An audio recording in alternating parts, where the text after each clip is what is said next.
I was looking at my favorite app to find free items when I found the ad for this one. Now you have to be pretty quick and a bit of luck doesn't hurt either, meaning sometimes I don't always get them, but this time I got lucky. Now the ad did not mention why they were giving it away, but when I showed up, they did tell me they were cleaning out their garage. So there's a very good chance that I'll be able to fix it, otherwise I just hauled away someone's broken lawnmower.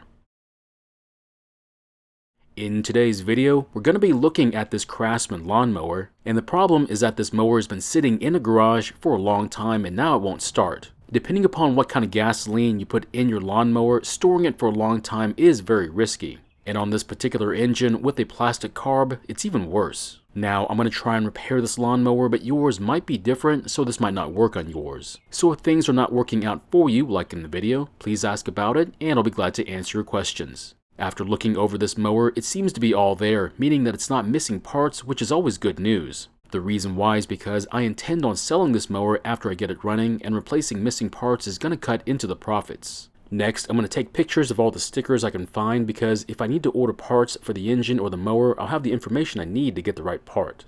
Now, if you can't find the sticker or they're damaged, then the chances of finding the right part will be lower than if you had this information.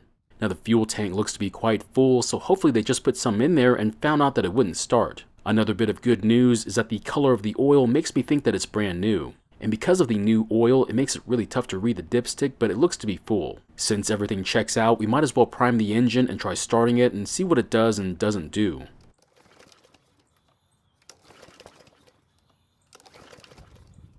Of course, it didn't start, but more importantly, it didn't even try and start. Next, we're going to see if the problem is fuel related, and to do that, we'll physically prime the engine with gasoline, and if it does start, it means the fuel system needs to be looked at.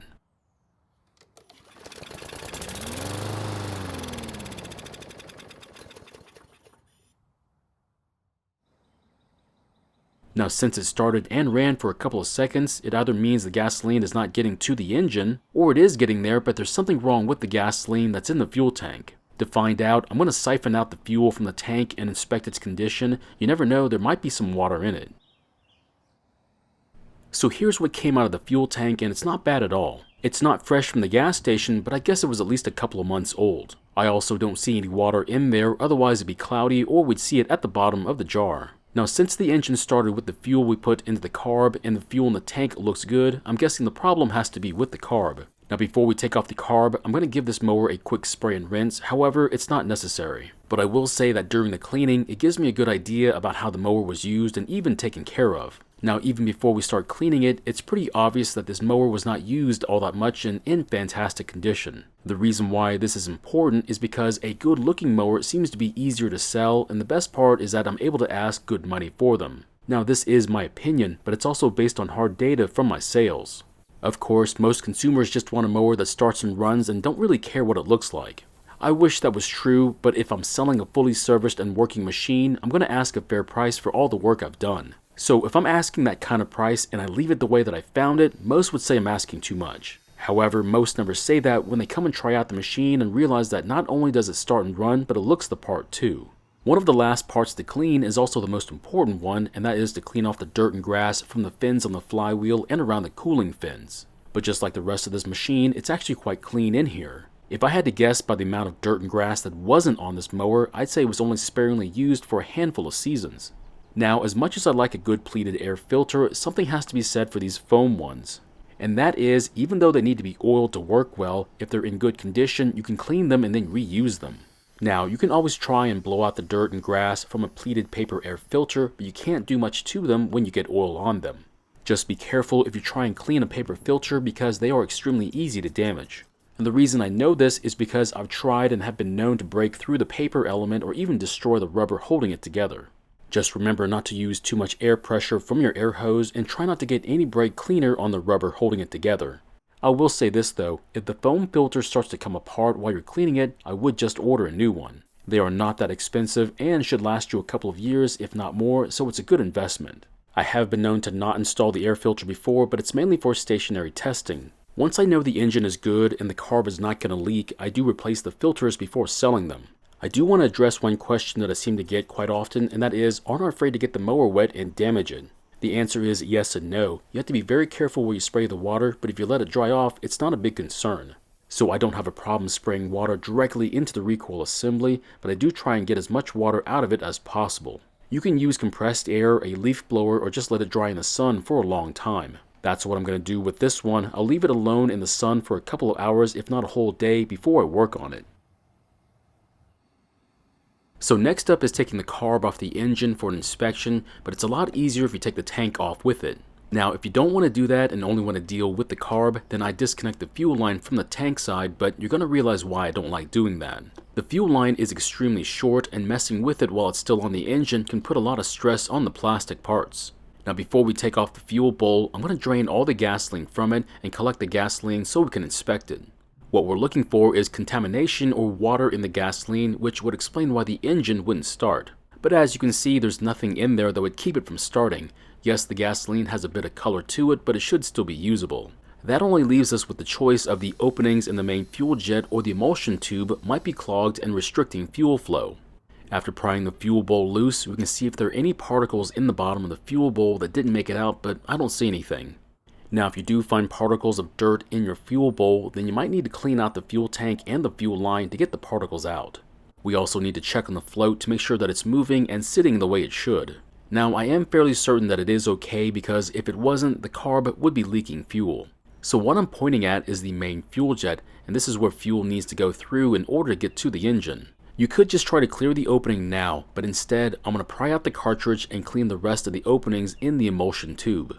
Basically, once the cartridge is out of the carb, separate it and then clear every opening that you can find. You can use whatever method you want, from cleaning wires, compressed air, or a carb cleaning spray. Now, if for some reason you can't clean the cartridge, you can always replace just the cartridge. This cartridge, however, looks to be in excellent condition with hardly any dirt on it. That means all we really need to do is focus on clearing the main fuel jet. Now, even though you can see that it's not blocked and you can see an opening in it, it might not be large enough for the carb to send the proper amount of fuel to the engine. Now, I'm using some carb cleaning wires that you can get online to clear out the openings, but you can also use other types of wires around the house to do the same thing. I know it doesn't look that much different from before, but when comparing the openings next to each other, that's when you realize how closed up the opening really was.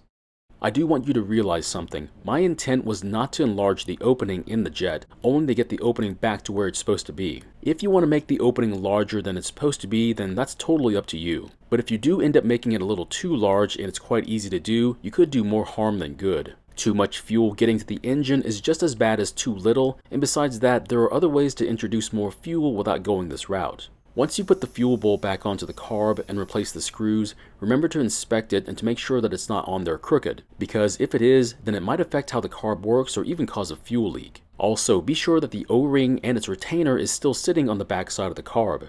And if it's not there, it could still be sitting on the intake pipe on the engine. If so, remove it and then put it back on the carb before installing the carb back onto the engine. Just be careful when installing the carb and the fuel tank because you risk breaking the plastic ports on them. The main reason for this is in an effort to reduce costs. The fuel line is extremely short, and if you're considering installing an inline fuel filter, you're going to find out just how little room there really is. The reason I know this is because I've installed one and I don't recommend doing it. Now, when installing the air filter base, don't forget to connect the emissions breather hose. Otherwise, the engine will pull air from the port and cause the air filter to get dirtier faster than normal. Also, before installing the foam filter, don't forget to oil it up. The foam filter will capture the larger pieces of debris, but unless it's oiled, it will not be able to capture dirt and dust. I'm also going to pour the fuel that we took out of the tank back into it since I'm pretty certain that nothing's wrong with it. But when I do a longer test run, I will be adding my own fuel from my personal tank. The next part is a lot more important than most consumers are aware of, and that's making sure that the blade is balanced. Now for this part, I'm going to test to see if the blade is balanced before I attempt to sharpen it. That way I can try to balance it when I'm using my grinder. So as you can see, it is not balanced, which means when I use my grinder to sharpen it, I'll attempt to take off more material on the heavier side. Now the reason why it's important to have a balanced blade is because any extra vibrations from the blade could damage the engine. Of course, the same goes for an engine with a bent crankshaft. You can keep using it, but it's not going to last that long with all the extra shaking going on. The very last thing we need to do is to replace the recoil assembly and then reattach the pull rope to its guide, then we'll prime the engine and then try starting it.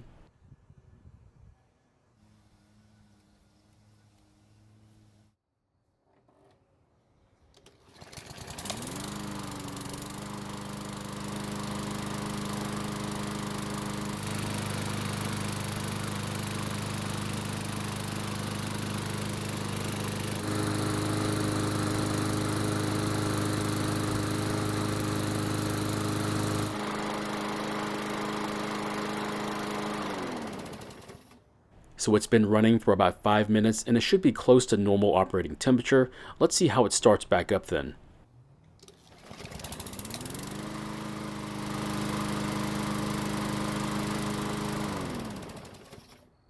So it started back up with no problems whatsoever, which is great news. What that means is that more than likely the valve clearances are close to where they need to be.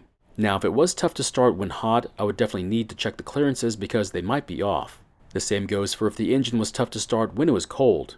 But if you check the clearances and the engine is still tough to start, then it means something else is wrong besides the clearances. So the bigger question is, am I going to go and check the valve clearances on this engine even though it's not giving me any reason that I need to?